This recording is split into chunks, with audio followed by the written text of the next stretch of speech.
Hey, Steve Zanardi here with Remax West Expert Zanardi Associates. Just a real quick update in the market. This morning I was looking at the current inventory. It's clearly in the afternoon now. We were at 9,983 units and 863 sold. And I just checked in now and we finally got a round number going forward here. So we're at currently at 10,000 units on the current market right now. So just remember, we haven't seen that amount of inventory since March of 2022. That's when it first came out, that high inventory. Because remember, we were in Jan, we were probably 3,000 or 4,000 units in January of 2022. Then we went to mid-June up to like 16,200, which was our peak. We had 16,200 units for sale. And then we went back to about 10,000 units in December of 2022, and then into 2023 we're in the low nines, high eights, and then now we're at 10,000 mark. So just to kind of keep you posted on that, kind of give you some background on where we were originally, how high we got, when it came back down, and where we are currently now. So you kind of just paint your own picture with that.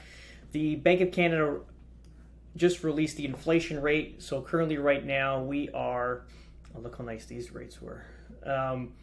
We're at 5.9%, so dropped down 40 basis points since since last month's reporting. So that's good. Obviously, we're trending down into the into where they want to be at this 2.2% inflation rate. You kind of look here. It says this light blue line is excluding food and energy. You kind of look at it.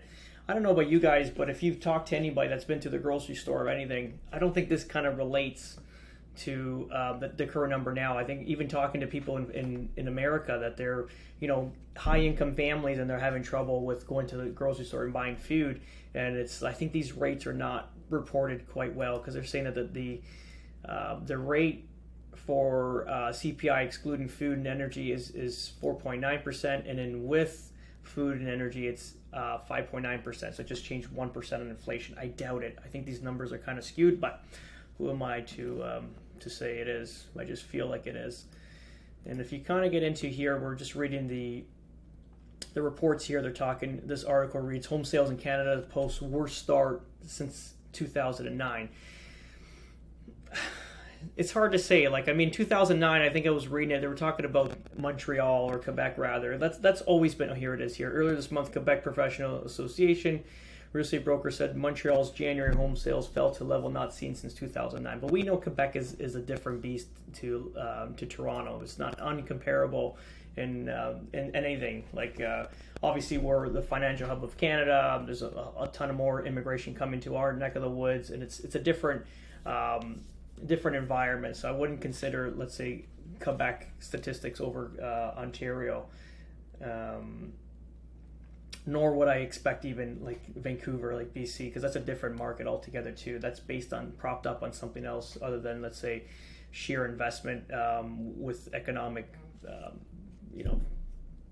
robustness.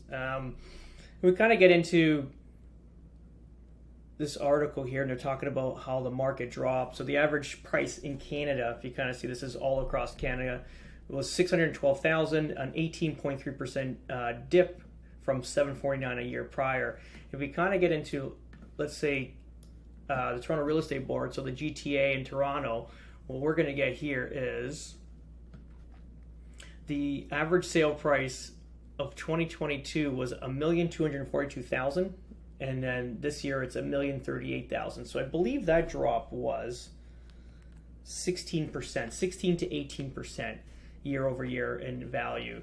And also you can kind of see here regarding the new listings, active listings 9,300, and then here they had 7,980. If you get into past sales, we had 3,100 this year in January and 5,593 last year. So that's like a 45% drop in sales themselves. If you kind of get into more micro markets here, this is York Region. Average sales price last year was $1,552,000. Look at this for a detached. An average detached property in York Region was at $1,936. This year it's $1,628,000. So it's like a $300,000 haircut off of that. And that's clearly, I think, where mine kind of landed, $300,000 to $400,000 from year over year. The property that I sold. Days on market, they've almost doubled. Yeah, it's just interesting. But if you kind of talk to the local realtors right now that are doing business in the area, we're in an influx. You're starting to see bidding wars on properties. If they're priced naturally lower, like you can't say that you're going to create a bidding war and get more than market value. But I feel between November and December, I think January was the right time to sell right now currently, because you're starting to see influx in pricing. You're starting to see bidding wars and houses selling faster. We unloaded properties on Friday. We just firmed up 3 properties. One was a listing that we had for quite a while. We couldn't sell it. Last year a realtor couldn't sell it earlier than us, and then we finally unloaded it in January. We held the price pretty firm at $16.99, and we ended up selling for 1.6 flat. But I mean, ultimately at the end, all the offers were coming in the high 4s, low 5s, and then they were ending up around this amount. So it kind of tells us where the value of the property is.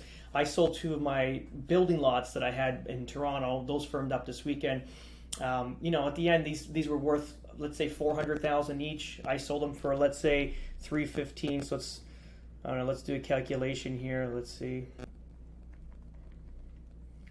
Yeah, it's like 25% below, well, let's say the height of the market, which I'm okay with. They're firm. I'm going to do a vendor take-back mortgage on them, so I'm going to have a mortgage that I'm lending out to the buyer, so they're going to have to pay me an interest on the money. It's all going to be interest only. There's no principal paid to it. So at some point, let's say they stop paying their bills, I can slap a lien on the properties and repossess the lots back. So there's always some advantage there, especially in today's market. Like, we don't know where we're going. Where I feel where we're going to go is exactly what I talked about last year. I think right now we're holding on by threads going forward, and this is why it's a really good time for anybody to sell, is because there is some optimism. Tiff Macklem, our Governor General, is going to be holding interest rates. We heard this. So with that said, it's bringing optimism into the market, and people are starting to buy houses, which is good. Obviously, if you want to sell stuff, I just sold 2 of my building lots, thankfully. Like, that's great.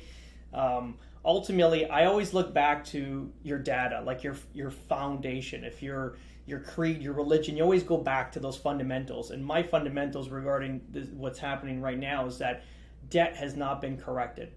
So cheap money caused inflation, caused massive debt. This is basically what happened last year.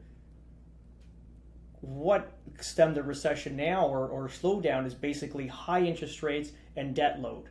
So the high interest rates and people holding this debt that can't hang on to it, that's either selling out of the market because they can't hold on to it, or they're just hanging on to it by threads, hoping that there's going to be some sort of correction with the interest rate and that they'll be able to kind of go back to normal. But the problem is debt has not been corrected. There's no way to correct that. There's only, how do you get absolved of debt, like massive debt load? The only thing that can save massive debt load currently right now is lower interest rates to bring it back to affordable payment, which, even though if they're going to keep their rates stagnant at what they're talking about now, I think a 5-year fix is like 5.6%, something around there. If they're going to keep it at that rate, let's call it, or the policy rate's at what, 4.5%? Something like that, 4.75, something around there, between 4.5% to 5%, the policy rate.